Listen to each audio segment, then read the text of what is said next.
Olá!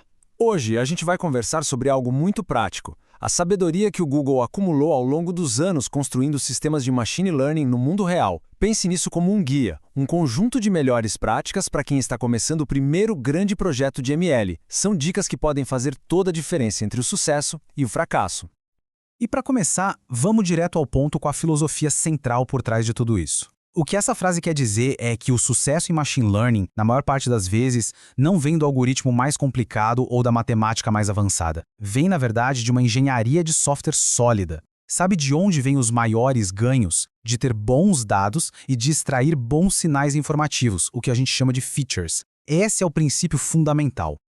Então, nosso papo vai seguir 5 etapas bem claras que representam basicamente o ciclo de vida de um projeto de machine learning, desde a ideia inicial até a maturidade e a manutenção contínua do sistema. Então, vamos começar pela primeira parte. E olha só, a gente vai falar do que acontece antes mesmo de se escrever uma única linha de código. É aqui, na preparação e na mentalidade correta, que a base de todo o projeto é construída. Pode parecer estranho, né? Mas essa é uma das regras de ouro. Machine Learning vive de dados. E no começo, você provavelmente não tem os dados necessários.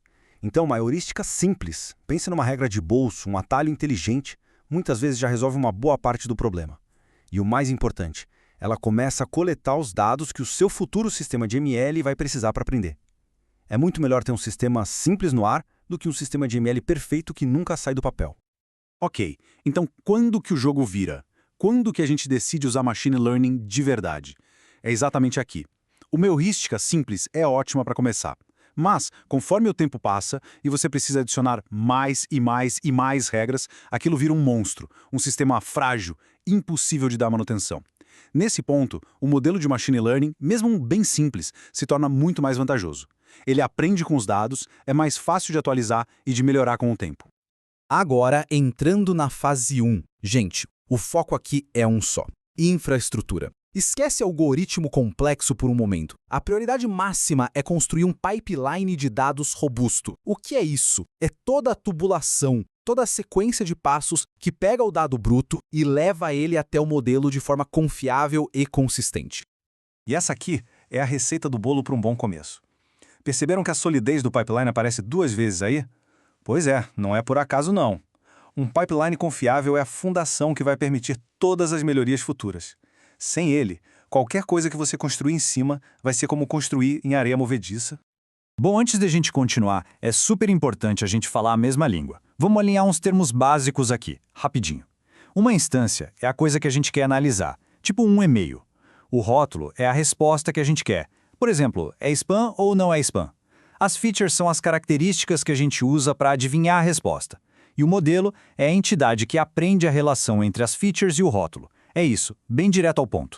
O lance do primeiro modelo não é ser o mais preciso do mundo, tá? O objetivo principal dele é provar que a infraestrutura inteira funciona. Ele tem que responder a essas 3 perguntas. Com isso, ele se torna a nossa linha de base, o nosso ponto de partida. É contra esse modelo simples que todas as futuras melhorias vão ser comparadas. Beleza? Chegamos na fase 2. Se na fase 1 a gente construiu a estrada, agora é a hora de colocar os carros mais potentes para correr nela. É aqui, na engenharia de features, que a mágica acontece. É daqui que vem a maior parte dos ganhos de performance de um sistema de machine learning. Uma coisa precisa ficar muito clara. Não existe modelo final. O desenvolvimento de ML é um ciclo contínuo. A gente lança, mede o resultado, aprende com ele e melhora para o próximo lançamento. A gente tem que ter aquela mentalidade de estar sempre evoluindo e não de buscar a perfeição logo de cara, porque isso simplesmente não existe na prática. Agora, olha que legal. Aqui a gente tem 2 técnicas de engenharia de features que são super poderosas. A discretização pega um número, como a idade, e transforma em categorias. Isso ajuda o modelo a encontrar padrões que não são lineares. Já os cruzamentos combinam 2 ou mais features para criar uma nova. Isso ajuda o modelo a aprender interações bem específicas. Tipo, o comportamento de compra de mulheres no Brasil é diferente do de homens no Brasil. É uma informação muito mais rica. E aqui, pessoal, um conselho clássico de engenharia de software que vale ouro em ML. Assim como o código velho, features que não são mais usadas só atrapalham. Elas acumulam o que a gente chama de dívida técnica. Pensa assim, cada feature que não serve para nada é um peso morto. Deixa tudo mais complexo, mais lento para treinar e vira um pesadelo para achar um bug. Manter o sistema limpo é essencial para a agilidade. E aí a gente chega na fase 3. É a fase da maturidade do projeto. Sabe aquele momento em que os truques fáceis já foram, as features óbvias já estão lá e o progresso começa a ficar bem mais lento? Cada pequeno ganho de performance exige muito mais esforço e uma abordagem bem mais estratégica. E essa é a grande pergunta que define essa fase. Quando adicionar mais uma feature simples já não muda nada, o que a gente faz? A resposta, geralmente, não está mais em pequenas otimizações, mas sim em mudanças mais profundas e fundamentais no sistema. E a resposta, muitas vezes, está aqui. Olha que ponto crucial. Se o modelo está otimizando a métrica errada, não adianta adicionar features. Imagina que o modelo é ótimo em fazer as pessoas clicarem em coisas, mas o objetivo do negócio, na verdade, é a satisfação do usuário. Uma hora, otimizar só para cliques não vai mais ajudar, pode até atrapalhar. É a hora de repensar o que a gente está realmente tentando otimizar. Para sair dessa estagnação, a gente precisa pensar maior, buscar informações em lugares completamente novos. Talvez a resposta esteja no histórico de uso da pessoa, em bases de dados externas, ou na capacidade de um modelo mais complexo, como um de Deep Learning, de encontrar padrões que os modelos mais simples não conseguem ver. E para fechar, a gente vai falar do trabalho que, na verdade, nunca acaba, o monitoramento e a análise humana. Porque lançar um modelo é só o começo da jornada. Manter ele funcionando bem, saudável e entender o que ele está fazendo é uma tarefa contínua e crítica.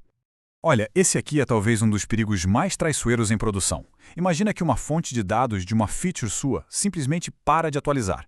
O problema é que não vai apertar um alarme, não vai dar um erro gigante na tela, nada. O modelo só vai piorando, um pouquinho a cada dia, de forma silenciosa. A única defesa contra isso é monitorar constantemente as estatísticas dos seus dados. Essa frase aqui é para a gente imprimir e colar na parede do escritório. Quem desenvolve o sistema tem um viés enorme. A gente sabe como ele funciona por dentro, sabe das manhas, dos truques. A nossa intuição sobre se o modelo está bom ou ruim não vale quase nada. É preciso ter uma avaliação objetiva, externa, seja com testes A/B ou com avaliadores humanos. E por falar em análise, os erros do modelo não são um problema. Pelo contrário, são um mapa do tesouro. Cada vez que o modelo erra, ele está, na verdade, dando uma pista valiosa. Ele está mostrando o que ele ainda não entendeu. Analisar esses erros é a maneira mais eficiente de descobrir qual é a próxima feature que vai realmente melhorar o sistema. E a gente termina com essa pergunta, que é talvez a mais difícil de todas. Porque, no fim das contas, os maiores desafios em Machine Learning raramente são sobre o algoritmo. São sobre a estratégia. Maximizar cliques hoje pode destruir a confiança do usuário amanhã. Encontrar esse equilíbrio não é só um problema de matemática, de otimização. É um desafio de visão de produto. E é aí que a gente percebe que por trás de toda essa ciência existe uma verdadeira arte.